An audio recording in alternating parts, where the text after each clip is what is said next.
Stina e pranverës ndes gjithmonë ngjyrat e bimëve të ndryshme, ndërsa rasti veçantë mbetet fshati Valikar në Bulqiz. Në këtë periudhë gjithë fshati është një bardhësi e cila vjen nga çelja e luleve të kumbullës. Banorët e zonës tregojnë se këto kumbulla nuk janë varietete hibride të mbjella, por janë në gjendje të egër dhe janë autoktone të zonës.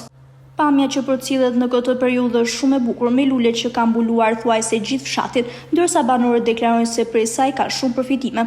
Një pjesë e banorëve e mbjelli frutin e kumbullës pasi piqet dhe e zirin raki, por bletarët e përdorin kryesisht për kullotën e bletës. Sipas banorëve të Valikardës, jo vetëm fshati i tyre, por një pjesë e madhe e zonës së Bulqizës është e mbushur me pemet e kumbullës së egër apo autoktone të zonës. Autoktone, kumët kohës, vjetër. Bulqiza ka shumë dhe ka në triparume. Ka kumë që i ka ngultëshe me kohën e sotshme. I bëjmë raki, i bëjmë gel.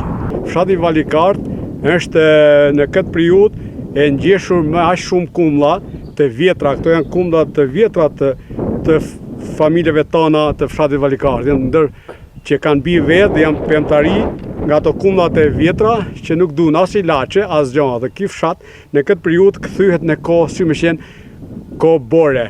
Nuk janë të mbjellur, këto janë kumlla që janë të bimeve dhe janë kumlla shumë të vjetra nga ato të rumllakët, që ne i përdorim për raki këto, për raki edhe për shof edhe për shumë gjana për ushqim. Është vetëm një fshat në zonë që është aq shumë kumlla që ka kjo zonë. Edhe ne sidomos këto kanë edhe pjalmim edhe kanë shumë nektar.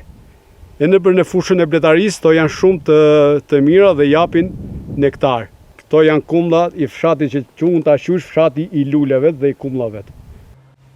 Pemët e kumbullës së egër në këtë fshat nuk janë të parcelizuara, por ato janë vendosur në gjendje të lirë pranë banesave, rrugëve të fshatit apo shpatin e malit.